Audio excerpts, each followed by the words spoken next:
إن الحمد لله نحمده ونستعينه ونستغفره ونعوذ بالله من شرور أنفسنا ومن سيئات أعمالنا من يهده الله فلا مضل له ومن يضلل فلا هادي له وأشهد أن لا إله إلا الله وحده لا شريك له وأشهد أن محمدًا عبده ورسوله أرسله بالحق بشيرا ونذيرا بين يدي الساعة من يطع الله ورسوله فقد رشد ومن يعص الله ورسوله فقد غوى فإنه لا يضر إلا نفسه ولا يضر الله شيئا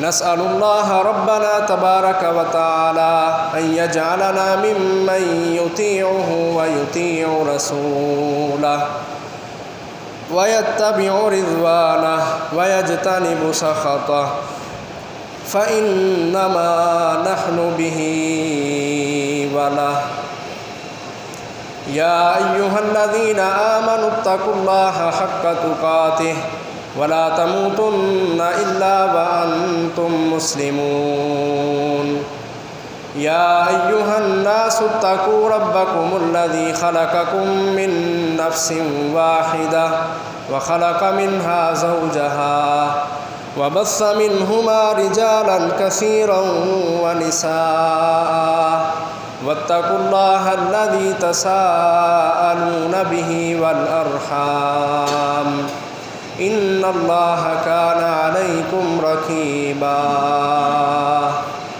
يا أيها الذين آمنوا اتقوا الله وقولوا قولا سديدا يصلح لكم أعمالكم ويغفر لكم ذنوبكم ومن يطع الله ورسوله فقد فاز فوزا عظيما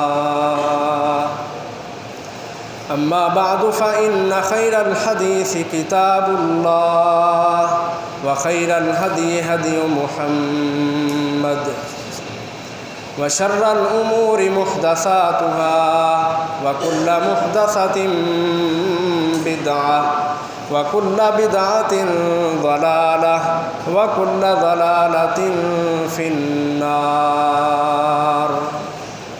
فقال الله تبارك وتعالى في القرآن المجيد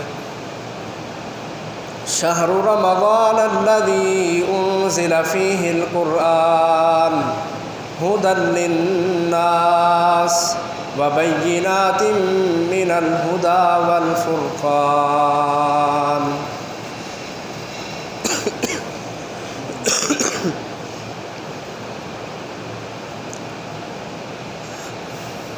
رمضان کا مہینہ بہت ہی برکتوں والا اور رحمتوں والا مہینہ ہے۔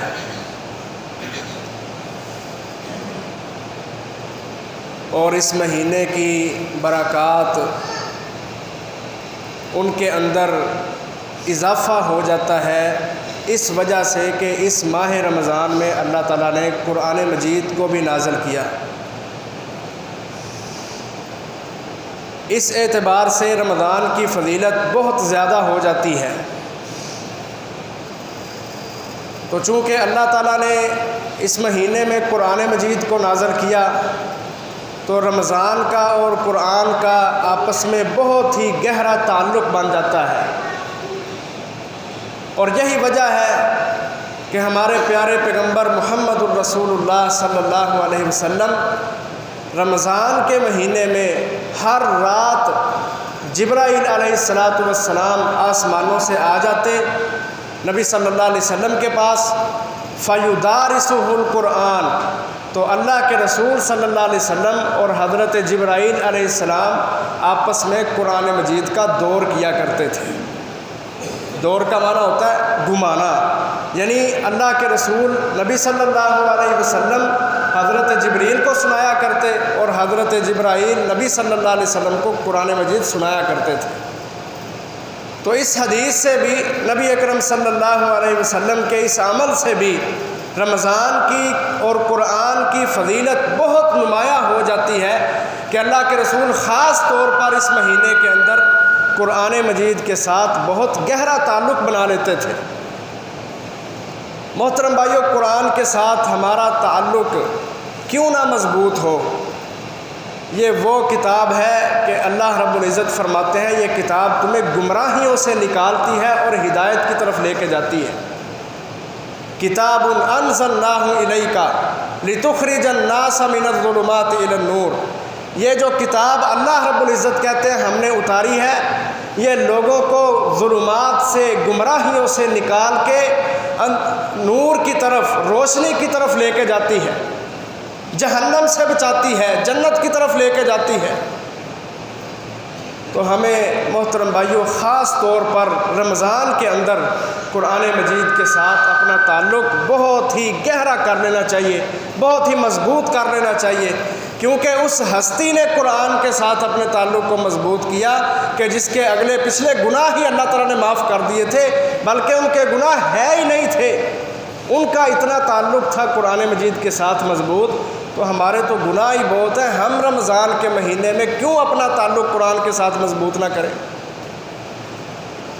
پھر ہم اپنے اسلاف کو دیکھتے ہیں، ان لوگوں کو کہ جنہوں نے بڑی محنت کے ساتھ، بڑی مشقت کے ساتھ یہ دین ہم تک پہنچایا، حدیثیں بیان کی، بڑی بڑی احادیث کی کتابیں لکھی، ان کا ہم اگر رمضان کے مہینے میں قرآن مجید کے ساتھ تعلق دیکھیں تو اللہ کی قسم ہم اپنے گریبان میں جب جھانکیں تو ہمیں شرم محسوس ہو کہ ہمارے اسلاف رمضان کے مہینے میں قرآن کے ساتھ اس قدر جڑ جاتے، ہم تو قرآن مجید کو ذرا سا وقت بھی نہیں دیتے۔ امام ذہبی رحمہ اللہ اپنی کتاب میں سیر اعلام النبلاء میں امام شافعی رحمہ اللہ کے متعلق لکھتے ہیں کہ امام شافعی رحمۃ اللہ علیہ کہا وہ رمضان کے اندر 60 مرتبہ قرآن مجید مکمل کیا کرتے تھے۔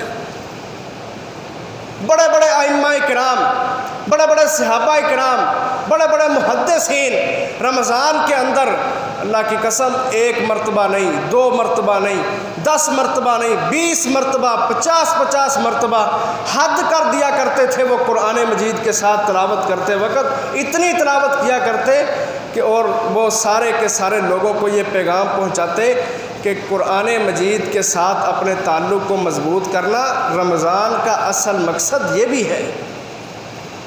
جڑ جاؤ قرآن مجید کے ساتھ، چھوڑ دو اپنی ادھر ادھر کی حرکتیں، بازاروں کے اندر پھرنا، سوئے رہنا، غفلت کا شکار ہو جانا۔ اور رمضان اللہ نے کس لیے دیا؟ کہ مسلمان تقوی اختیار کریں، ان کے دلوں میں اللہ کا ڈر پیدا ہو جائے۔ کتب علیکم الصیام کما کتب علی الذین من قبلکم لعلکم تتقون، اللہ کہتے ہیں تمہارے اوپر ایمان والو روزے فرض کرنے کا مقصد یہ ہے لعلکم تتقون، تاکہ تم تقوی والے بن جاؤ، تاکہ تم پرہیزگار بن جاؤ، تمہارے دلوں میں اللہ کا ڈر، خشیت الہی، خوف پیدا ہو جائے اور تمہاری ساری زندگی رمضان جیسی بن جائے۔ اللہ نے تو روزے اس لیے فرض کیے۔ لیکن آج دکھ کی بات ہے کہ مسلمان، اللہ نے اس کو رمضان کا مہینہ دیا، یہ بس اس چیز کو ذہن پہ سوار کیے ہوئے جی 17-18 گھنٹے، 15-16 گھنٹے کا روزہ ہے، میں کیا کروں، مجھے روزہ لگنے لگ جاتا ہے، مجھے پیاس لگ جاتی ہے، ہم فجر پڑھ کے جا کے سو جاتے ہیں، ظہر پڑھ کے پھر سو گئے، عصر کے بعد افطاری کا بندوبست کرنے لگ گئے، قرآن مجید کو کوئی وقت نہیں۔ محترم بھائیو، اس رمضان میں ہمیں قرآن مجید کے ساتھ جڑ جانا ہے۔ یہ رمضان قرآن کا مہینہ ہے، اللہ کہتے ہیں شہر رمضان الذی انزل فیہ القرآن، یہ رمضان کا مہینہ وہ مہینہ ہے جس میں ہم نے قرآن مجید اتارا، ھدی للناس، اور یہ قرآن لوگوں کے لیے ہدایت ہے۔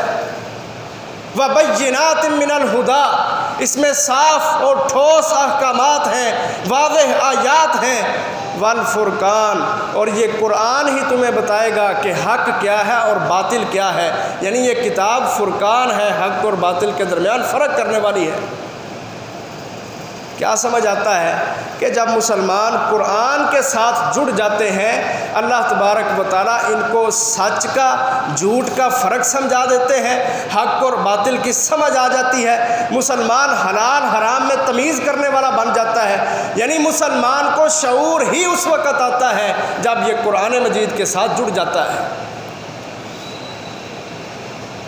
تو محترم بھائیوں، ہم نے عہد کرنا ہے اور عزم کرنا ہے کہ ہم نے اس مہینے کے اندر قرآن مجید کو کثرت کے ساتھ پڑھنا ہے، اس کی تلاوت کرنی ہے۔ نبی کائنات صلی اللہ علیہ وسلم اس کی فضیلت بیان کرتے ہوئے فرماتے ہیں، کہا لوگو قرآن مجید کی کثرت کے ساتھ تلاوت کیا کرو، اقرأوا القرآن فإنہ یأتی یوم القیامت شفیعا لأصحابہ، کہا لوگو کثرت کے ساتھ قرآن مجید پڑھا کرو، قیامت والے دن جس دن تمہاری کوئی سفارش نہیں کرے گا، یہ قرآن تمہاری سفارش کرے گا۔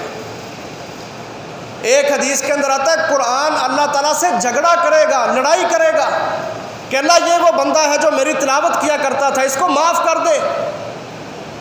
حدیثوں میں موجود ہے، قرآن مجید آئے گا کہے گا اللہ یہ بندہ ہے، یہ مجھے پڑھا کرتا تھا، اس کو عزت والی قمیض پہنا دے۔ فرمایا اللہ تعالیٰ اس بندے کو زیورات سے آراستہ بہترین قسم کی قیامت والے دن جس دن سارے انسان ننگے ہوں گے، یہ قرآن پڑھنے والا بندہ قرآن اس کے حق میں سفارش کرے گا، اللہ کے حکم سے اس کو زیورات سے آراستہ وہ قمیض پہنائی جائے گی۔ فرمایا یہیں پر بس نہیں، وہ قرآن کہے گا اللہ اس کے سر پہ عزت والا تاج ڈال دے، تاج رکھ دے۔ فرمایا ساری دنیا دیکھے گی کہ یہ وہ بندہ ہے جس نے دنیا میں قرآن کے ساتھ اپنا تعلق مضبوط کیا، آج اللہ تعالیٰ نے اس کو عزت والا تاج پہنایا ہے۔ اور محترم بھائیوں، حدیثوں میں وضاحت ہے کہ اس تاج کے اوپر جو موتی لگے ہوں گے، موتی، ان کی روشنی کس قدر زیادہ ہوگی۔ نبی صلی اللہ علیہ وسلم فرماتے ہیں سورج دیکھ لو، سورج طلوع ہوتا ہے ساری دنیا کو روشن کر کے رکھ دیتا ہے۔ کس قدر زیادہ روشنی ہے سورج کی کہ یہ طلوع ہوتا ہے تو ساری دنیا روشن ہو جاتی ہے۔ کہا ذرا تصور کرو اگر یہ سورج تم میں سے کسی کے گھر کے اندر آ کے طلوع ہو تو ذرا اندازہ کرو اس کے گھر کے اندر کتنی روشنی ہوگی۔ اندازہ کرو، تصور کرو کہ وہ سورج جو پوری دنیا کو روشن کرتا ہے اگر کسی ایک بندے کے گھر کے اندر آ کے طلوع ہو جائے تو کس قدر زیادہ روشنی ہوگی۔ کہا وہ بندہ جو دنیا میں قرآن پڑھا کرتا تھا، قرآن سے جس نے اپنا تعلق مضبوط کیا تھا، جو وقت نکالتا تھا اللہ کی عبادت کے لیے، تلاوت قرآن کے لیے، جس نے اپنی نیکیوں میں اضافہ کیا قرآن پڑھ پڑھ کے، جس نے اپنے دل کو نرم کر لیا قرآن پڑھ پڑھ کے، فرمایا جو اللہ تعالیٰ تاج اس کو پہنائیں گے اس کے جو موتی ہوں گے اس کی روشنی اس سے بھی زیادہ ہوگی کہ جتنی زیادہ روشنی سورج کی کسی کے گھر کے اندر آ کے اگر طلوع ہو تو روشنی ہوتی ہے۔ یہ میدان محشر ہوگا، یہ وہ بندہ ہوگا، سر پہ تاج ہوگا، جسم پہ قمیض ہوگی، روشنی اس قدر زیادہ ہوگی، سارے لوگ دیکھ رہے ہوں گے کہ اس بندے کو آج عزت سے اللہ تعالیٰ نے نوازا ہے تو اس وجہ سے کہ اس نے دنیا میں قرآن کو مضبوطی سے تھام لیا تھا، قرآن پڑھا کرتا تھا۔ محترم بھائیوں، بڑی فضیلت ہے۔ نبی اکرم صلی اللہ علیہ وسلم فرماتے ہیں قرآن کہے گا اللہ کے سامنے کھڑا ہو کے، کہے گا اللہ منعتہ النوم باللیل، اے اللہ میں نے اس بندے کو رمضان کے مہینے میں راتوں کو سونے نہیں دیا، یہ مجھے پڑھا کرتا تھا، ساری ساری رات بیدار رہتا تھا، تراویح بھی پڑھتا تھا، قیام بھی کیا کرتا تھا، تہجد بھی پڑھا کرتا تھا، میری تلاوت کیا کرتا تھا، فشفعنی فی، قرآن کہے گا اللہ اس بندے کے حق میں میری سفارش قبول کر لے۔ نبی اکرم صلی اللہ علیہ وسلم فرماتے ہیں اللہ تبارک و تعالیٰ اس کی سفارش کو قبول کریں گے، اس بندے کو قرآن پڑھنے کی وجہ سے اللہ تعالیٰ ہمیشہ ہمیشہ کی جنتوں کے اندر داخل کر دیں گے۔ محترم بھائیوں، بڑی ضرورت ہے آج کہ ہم اپنے آپ کو قرآن کے ساتھ جوڑ لیں، اور اگر ہم نہیں جوڑ سکتے تو ہم سمجھ لیں کہ ہمارے دل جون سے ہیں وہ بیمار پڑے ہوئے ہیں، ہم روحانی طور پر کمزور ہو چکے ہیں، ہمارے دلوں کے اندر بیماری آ چکی ہے، ہمارے دل پاکیزہ نہیں ہیں، جس کی وجہ سے آج قرآن پڑھنے کو جی نہیں کرتا۔ حضرت عثمان بن عفان رضی اللہ تعالیٰ عنہ کہا کرتے تھے لو طہرت قلوبکم لو طہرت قلوبکم ما شبعتم من کلام ربکم، کہا لوگوں اگر تمہارے دل صاف ہوتے، دل پاکیزہ ہوتے تو تم کبھی اپنے رب کی کلام سے سیر نہ ہوتے۔ یہ بڑی گہرائی والی انہوں نے بات کی، کہا اگر تمہارے دل پاکیزہ ہوتے، ما شبعتم من کلام ربکم، تم کبھی اپنے رب کی کلام سے سیر نہ ہوتے۔ ہر وقت تمہارا جی چاہتا کہ ہم قرآن مجید پکڑ کے بیٹھے رہیں اور اس کی تلاوت کرتے رہیں۔ اس نقطے پہ لا کے ہم اپنے آپ کو ذرا دیکھیں کہ آج واقعتاً یہ بات ہے کہ ہمارے دل آج پاکیزہ نہیں ہے، ہمارے دلوں میں صفائی ستھرائی نہیں ہے، ان کے اندر خواہشات ہیں، ناجائز خواہشات ہیں، دنیا داری کی خواہشیں ہیں۔ آج اس دل کی کمزوری کی وجہ سے مسلمانوں کی ترجیحات بدل گئی ہیں، مسلمان دین والا بننے کی بجائے دنیا کا بندہ بن کے رہ گیا ہے، اس لیے دل صاف نہیں، پھر دل سخت ہو گئے، اور جب دل سخت ہو گئے تو اللہ تعالیٰ قرآن میں بیان کرتے ہیں کلا بل رانا علی قلوبہم ما کانوا یکسبون، تمہارے دلوں کے اوپر زنگ چڑھ گیا، تمہارے دل سیاہ ہو گئے، پتھر جیسے ہو گئے، اس وجہ سے کہ تم نے قرآن سے منہ موڑ لیا، تم نے غلط اعمال کیے، اللہ نے تمہارے دلوں کو سخت کر دیا۔ آج ضرورت ہے اس چیز کی کہ اپنے دلوں کو صاف کیا جائے۔ یہ رمضان کا مہینہ بڑا بابرکت مہینہ ہے۔ حضرت جبرائیل علیہ السلام نبی صلی اللہ علیہ وسلم مسجد میں آتے ہیں، ممبر کے اوپر پاؤں رکھتے ہیں، پہلی سیڑھی پہ نبی صلی اللہ علیہ وسلم کا جو ممبر تھا اس کی 3 سیڑھیاں ہوتی تھیں، پہلی سیڑھی پہ پاؤں رکھا تو آمین کہا، دوسری سیڑھی پہ پاؤں رکھا پھر آمین کہا، تیسری سیڑھی پہ پاؤں رکھا پھر آمین کہا۔ صحابہ کرام بعد میں پوچھتے ہیں اللہ کے رسول ہم نے آج عجیب معاملہ دیکھا ہے، پہلی سیڑھی پہ چڑھے آپ نے آمین کہا، دوسری پہ تیسری پہ چڑھتے وقت بھی آپ نے آمین کہا، یہ کون سی دعا تھی یا کون سی بات تھی، ہم نے تو نہیں سنی، کس وجہ سے آپ آمین کہہ رہے تھے؟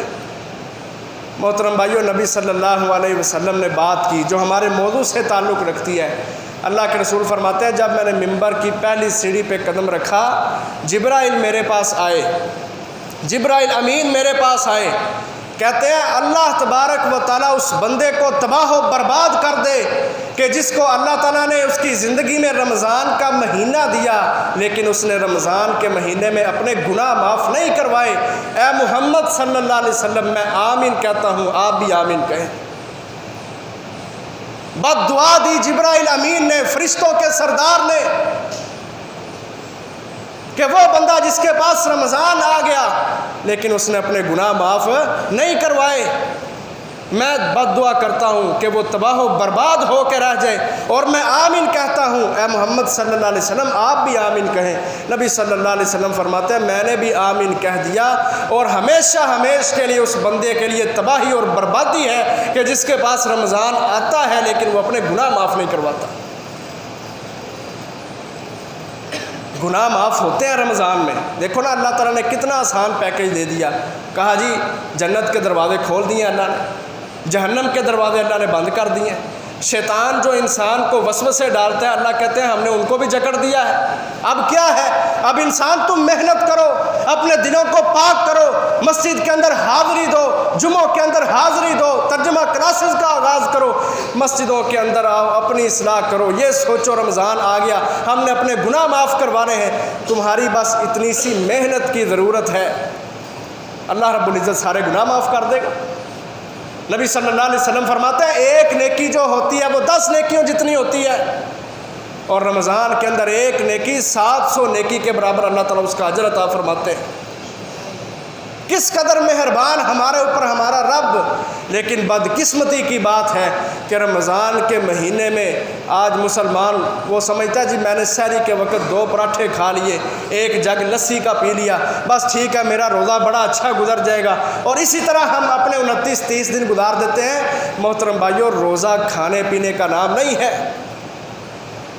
لیس الصیام من الاکل والرفث، یہ روزہ کھانے پینے کا نام نہیں، سحری افطاری کا نام نہیں ہے، یہ روزہ نام ہے اس چیز کا کہ بندہ تقوی کو حاصل کر لے، اپنے گناہ معاف کروا لے، جنت کے اندر ہمیشہ ہمیشہ کے لیے اپنا ٹھکانہ بنا لے۔ رمضان اللہ تعالیٰ اس وجہ سے بندے کو دیتا ہے۔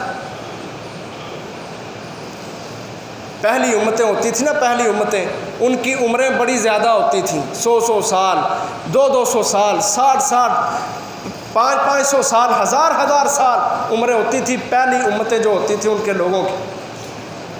اب جب ان کی عمریں لمبی تھیں، وہ عمل کیا کرتے تھے، گناہ بھی ہوتے تھے، عمل بھی ہوتے تھے، عمر لمبی ہونے کی وجہ سے عمل بھی زیادہ ہو جاتے۔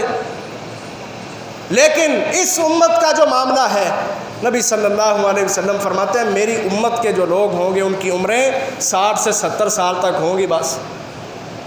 آپ دیکھ لیں بہت کم لوگ ہیں جو 70 سے اوپر جاتے ہیں، اور جن کی 100 ہو جاتی ہے مسلمان حیران ہوتے پھرتے ہیں، وہ بابا فوت ہے 100 سال عمر سے، حیرانگی ہوتی ہے اس بات پر۔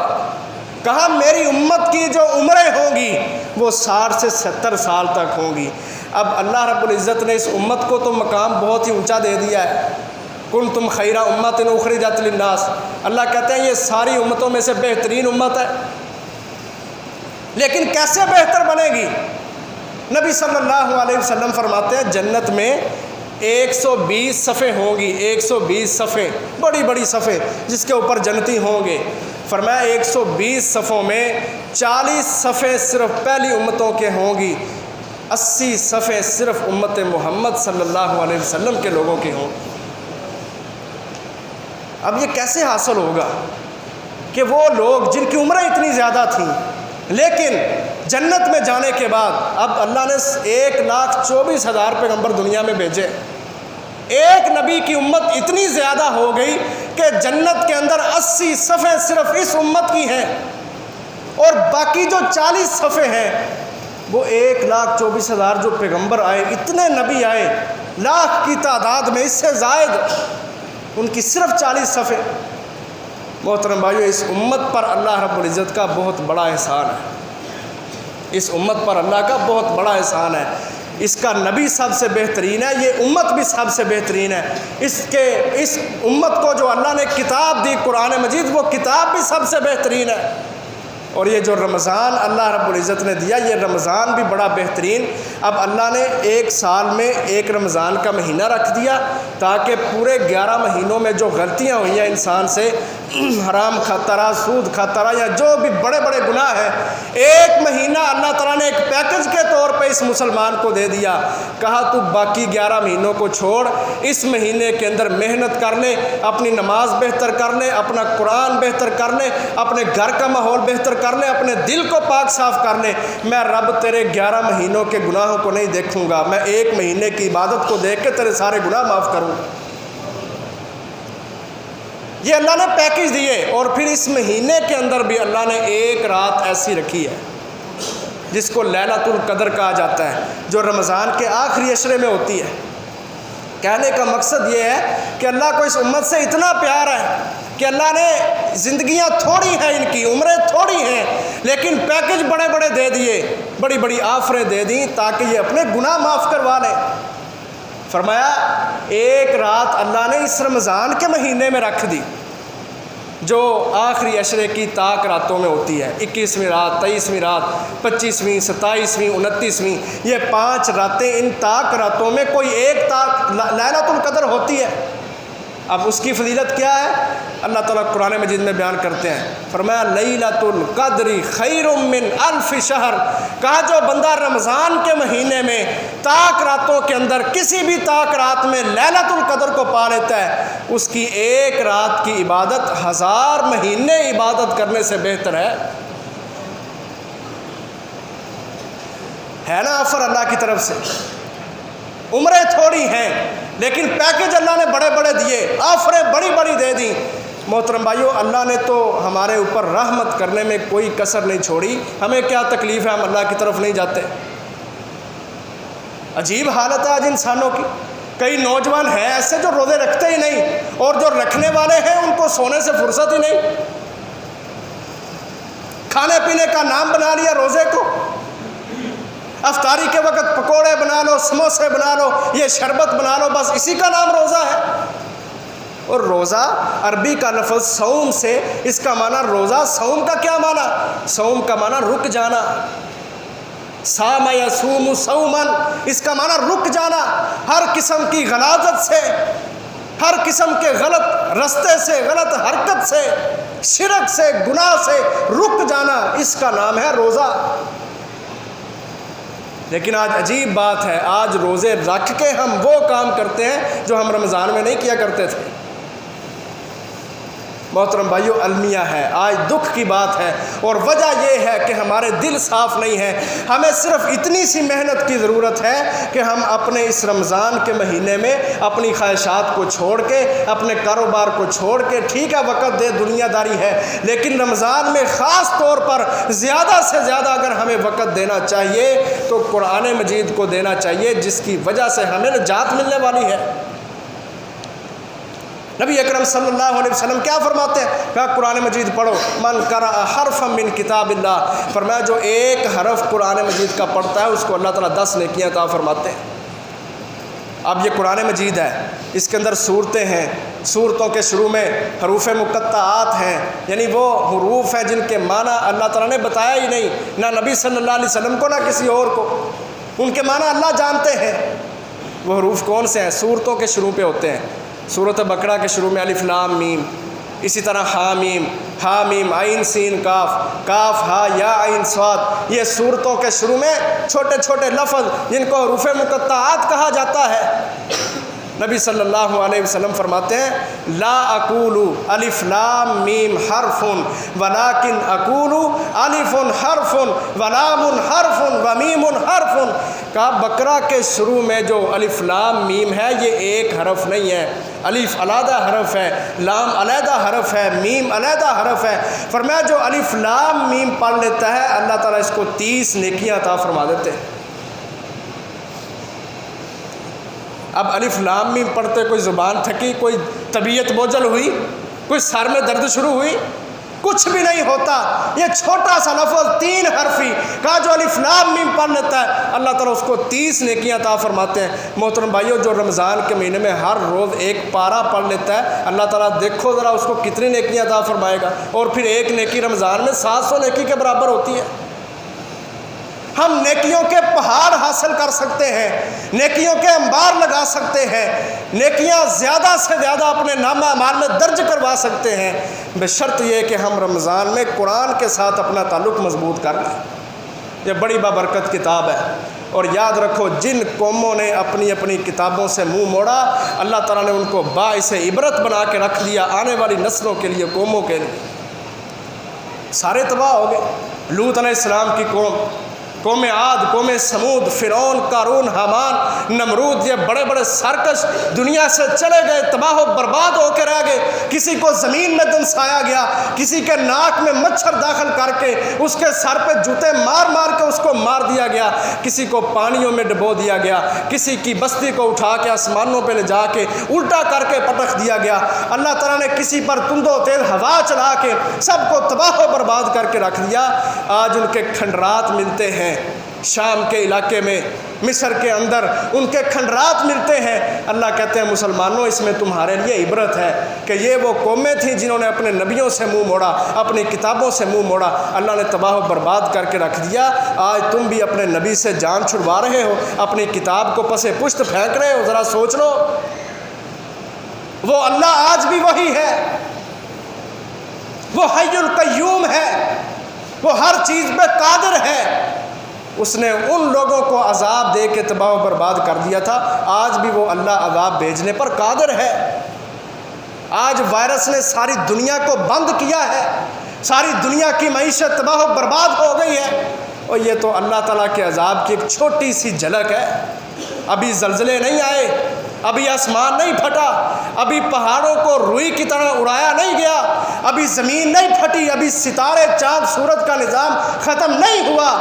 یہ وہ چیزیں ہیں جن کو اللہ نے بہت بڑی چیز کہا ہے۔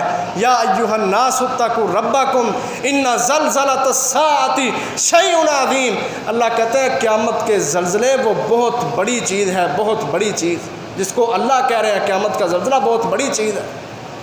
کہا یوم ترونها تذهل كل مرضعة عما ارضعت وتضع كل ذات حمل حملها وَتَرَى النَّاسَ سُكَارَى وَمَا هُمْ بِسُكَارَى وَلَكِنَّ عَذَابَ اللَّهِ شَدِيدٌ۔ کہا جب قیامت کا زلزلہ آئے گا، دودھ پلانے والی عورت اپنے بچے کو پھینک دے گی، حاملہ عورت کا حمل گر جائے گا۔ فرمایا لوگ عذاب کو دیکھ کے ایسا لگے گا جیسے نشے کی حالت میں ہیں، لیکن وَمَا هُمْ بِسُكَارَى، لوگ نشے کی حالت میں نہیں ہوں گے۔ وَلَكِنَّ عَذَابَ اللَّهِ شَدِيدٌ، اللہ کا عذاب اس قدر سخت ہوگا کہ لوگ ایسا لگے گا جیسے نشے کی حالت میں۔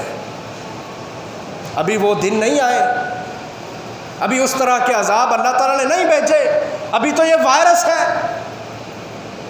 وہ بچیں گے دنیا کے اندر بھی، آخرت کے اندر بھی، جو اس کتاب کو مضبوطی سے تھام لیں گے، جو اس کتاب کو چھوڑ دیں گے، وہ کبھی نہیں نہ بچے تھے نہ کبھی بچ پائیں گے۔ قرآن سے منہ موڑنے والے لوگ، اللہ تعالیٰ قرآن مجید میں فرماتے ہیں جو قرآن نہیں پڑھتے قیامت والے دن ہم ان کو اندھا کر کے اٹھائیں گے۔ اللہ تعالیٰ دوبارہ اٹھائیں گے یا نہیں؟ مکہ کے مشرکین انکار کرتے تھے، وہ کہتے تھے ایک مرتبہ مر جائیں گے، مٹی کے ساتھ مٹی باندھ جائیں گے، اللہ دوبارہ نہیں اٹھا سکتا۔ لیکن اللہ قرآن میں بیان کرتے ہیں کہ اللہ قادر ہے اس بات پر کہ جس طرح اس نے تمہیں پہلی مرتبہ پیدا کیا تھا وہ دوبارہ بھی تمہیں زندہ کرے گا جب وہ تمہیں مارے گا۔ اس پر ایمان ہونا چاہیے ہر مسلمان کا۔ فرمایا قیامت والے دن جب اللہ اس چودھری کو اٹھائیں گے جو 60-70 سال زندگی گزار کے آیا تھا لیکن اس نے قرآن نہیں پڑھا تھا، اب اللہ نے اس کو اٹھایا کس حالت میں؟ اندھا کر کے اٹھایا، اس کو نظر نہیں آ رہا۔ من اعرض عن ذکری فإن له معیشة ضنکا ونحشره یوم القیامت اعمی۔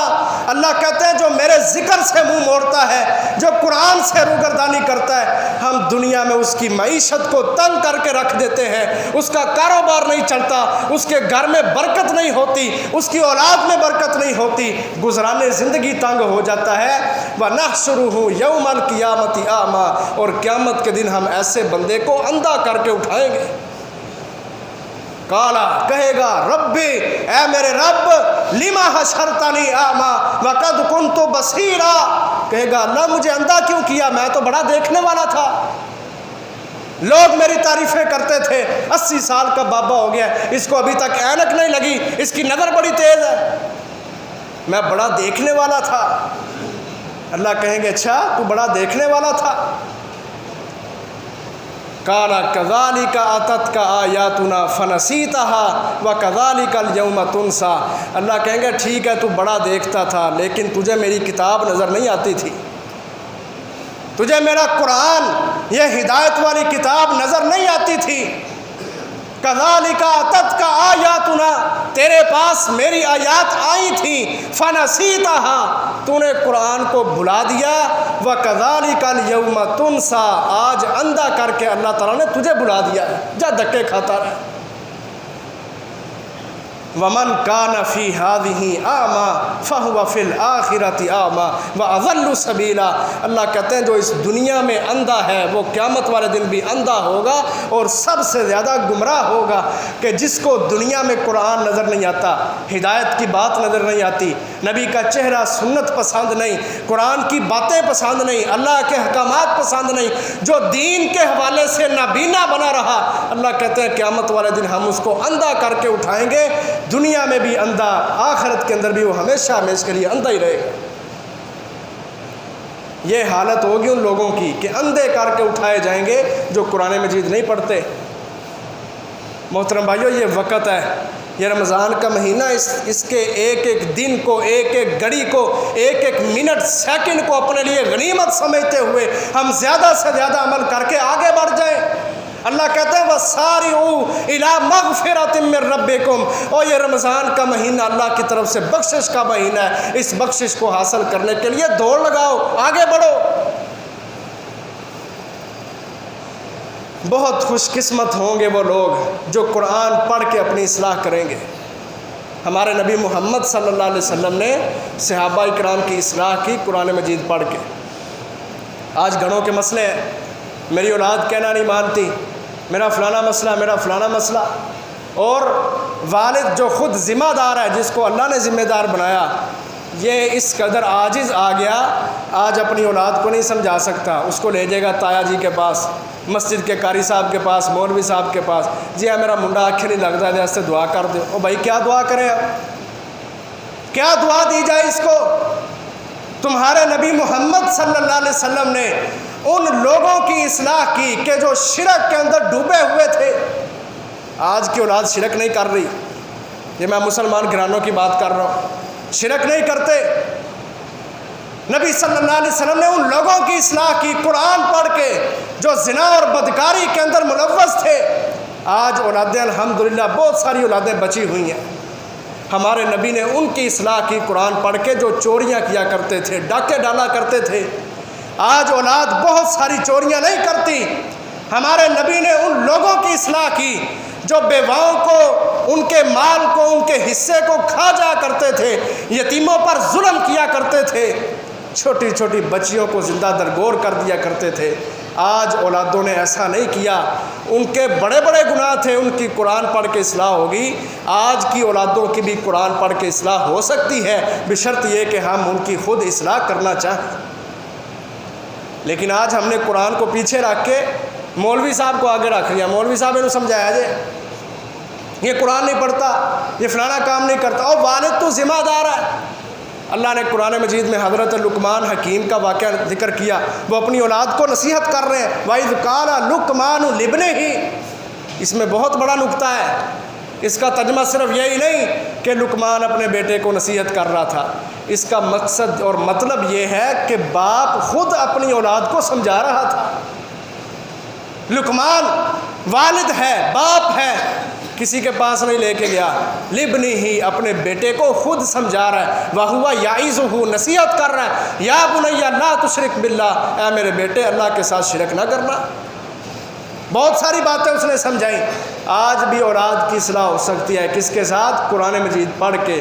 ہمارے نبی محمد صلی اللہ علیہ وسلم نے ان لوگوں کی اصلاح کی تھی کہ جن کے بارے میں بندہ سوچ بھی نہیں سکتا تھا کہ ان کو بھی ہدایت ملے گی، لیکن اللہ بیان کرتے ہیں لَقَدْ مَنَّ اللَّهُ عَلَى الْمُؤْمِنِينَ إِذْ بَعَثَ فِيهِمْ رَسُولًا مِّنْ أَنفُسِهِمْ يَتْلُو عَلَيْهِمْ آيَاتِهِ وَيُزَكِّيهِمْ وَيُعَلِّمُهُمُ الْكِتَابَ وَالْحِكْمَةَ۔ کہا اللہ نے تمہارے اوپر بڑا احسان یہ کیا کہ اس نے تمہارے اندر نبی بھیجا، یتلو علیہم آیاتہ، جو قرآن کی آیات تلاوت کر کے تمہیں پاک کرتا ہے، تمہیں صاف کرتا ہے۔ ہمارے نبی نے لوگوں کی اصلاح کیا قرآن پڑھ کے، فقہ سنا کے نہیں، بزرگوں کے قصے کہانیاں سنا کے لوگوں کی اصلاح نہیں ہوئی، لوگوں کی اصلاح ہوئی ہے، اولاد کی اصلاح ہوئی ہے۔ صحابہ نے اگر اپنی اولاد کی اصلاح کی ہے، یتلو علیہم آیاتہ، قرآن مجید پڑھ کے، اس کی آیات بینات پڑھ کے، اس کی تلاوت کر کے صحابہ اکرام نے نبی صلی اللہ علیہ وسلم نے لوگوں کی اصلاح کی ہے۔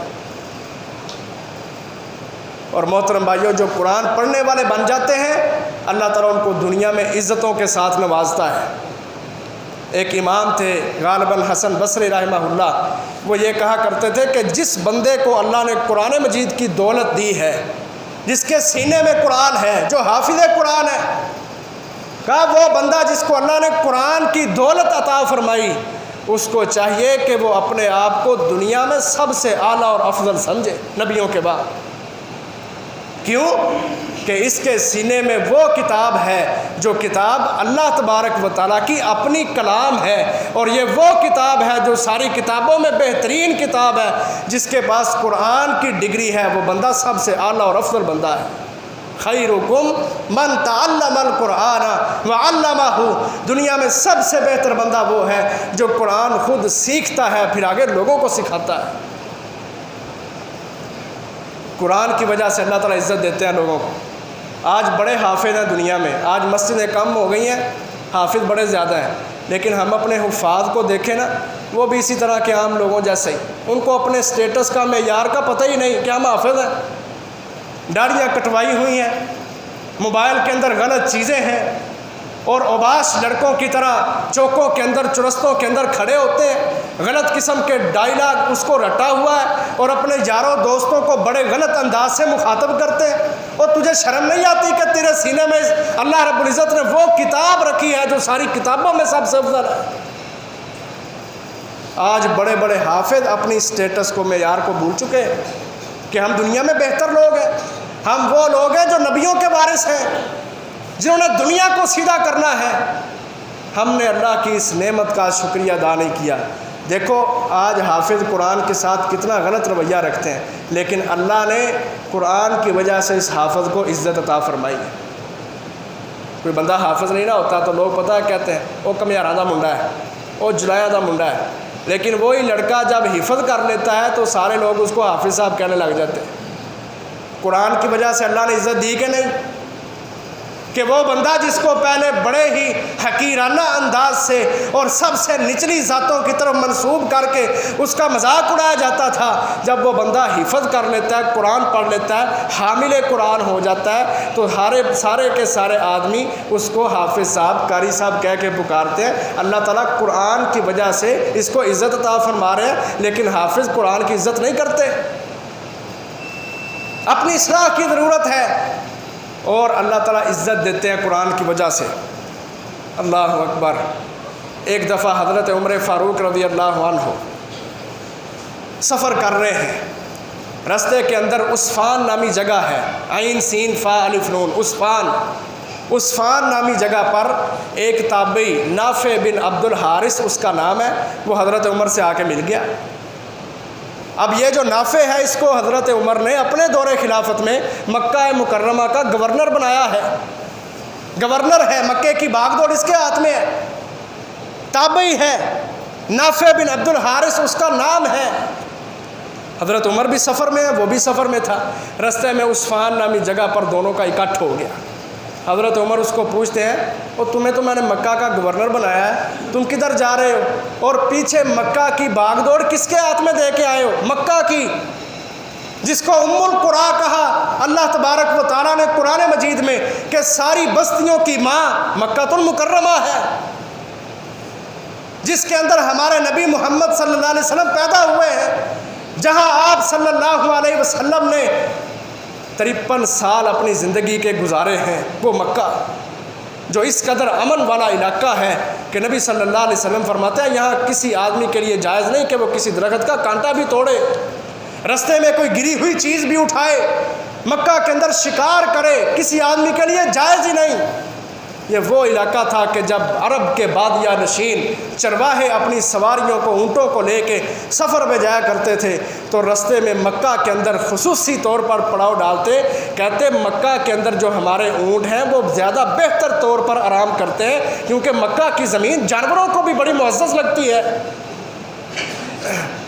وہ زمین، اس زمین کا گورنر حضرت عمر پوچھتے ہیں پیچھے کس کو چھوڑ کے آئے ہو؟ کہتے ہیں اپنا قائم مقام امیر چھوڑ کے آیا ہوں، ابن ابزا کو، نام ہے ابن ابزا۔ حضرت عمر پوچھتے ہیں یہ ابن ابزا کون ہے؟ کہتے ہیں ہمارا آزاد کردہ غلام ہے۔ ذرا بات کو سمجھنا، مکہ کی زمین ہے، وہاں امیر بنا کے آئے کون؟ مکہ کے گورنر اپنی جگہ پہ کس کو؟ ایک آزاد کردہ غلام کو، غلام جس کی کوئی حیثیت نہیں لوگ سمجھتے، جس کو کام کاج کے لیے رکھا ہوتا تھا، اس غلام کو مکہ کا گورنر قائم مقام امیر بنا کے آ رہے ہیں نافع بن عبد الحارث۔ حضرت عمر پریشان ہو گئے، کہا مکہ کی زمین پر تو اس بندے کو اس کی باغ دوڑ دیا ہے جو خود غلام ہے۔ کہتے ہیں عمر امیر المؤمنین رضی اللہ تعالیٰ عنہ، ٹھیک ہے وہ ابن ابزا غلام ہے، اس کا کوئی سٹیٹس معیار نہیں ہے، نہ کوئی معاشرے میں اس کو اچھا سمجھتا ہے، لیکن اس کے پاس کتاب اللہ کا، قرآن مجید کا علم بہت زیادہ ہے۔ وہ بندہ ہے کہ جس کے پاس کتاب اللہ کا علم بہت زیادہ ہے۔ پورے مکہ کے اندر مجھے کوئی ایک بھی ایسا آدمی نظر نہیں آیا جس کے پاس کتاب اللہ کا علم ہوتا سوائے اس غلام کے۔ اس غلام کے پاس پورے مکہ میں سب سے زیادہ قرآن مجید کا علم تھا، اس لیے میں مکہ کی بھاگ دوڑ اس کے ہاتھ میں دے کے آیا۔ حضرت عمر رضی اللہ تعالیٰ عنہ رونے لگ گئے اور نبی اکرم صلی اللہ علیہ وسلم کا فرمان یاد آ گیا، کہا ان اللہ یرفع بہذا الکتاب اقواما ویضع بہ آخرین، کہ میرے نبی نے کیا خوب کہا ہے کہ اللہ اس کتاب کی وجہ سے لوگوں کو عزتیں دیتا ہے اور اسی کتاب کی وجہ سے لوگوں کو ذلیل بھی کرتا ہے۔ وہ اگرچہ غلام ہے لیکن قرآن کا علم اس کے پاس سب سے زیادہ ہے، آج اللہ نے اس کو مکہ کا گورنر بنا دیا ہے۔ محترم بھائیو، عزتیں ملتی ہیں جب بندہ قرآن کے ساتھ جڑتا ہے۔ آج وجہ یہ ہے، آج ہمارے زوال کا سبب یہ ہے، آج ہم گھروں میں پریشان اس لیے ہیں، آج ہمارے کاروبار کے اندر برکت اس لیے نہیں ہے کہ ہم نے قرآن مجید کو پس پشت پھینک دیا، قرآن مجید کو صرف ایک وقتی حیثیت دے دی۔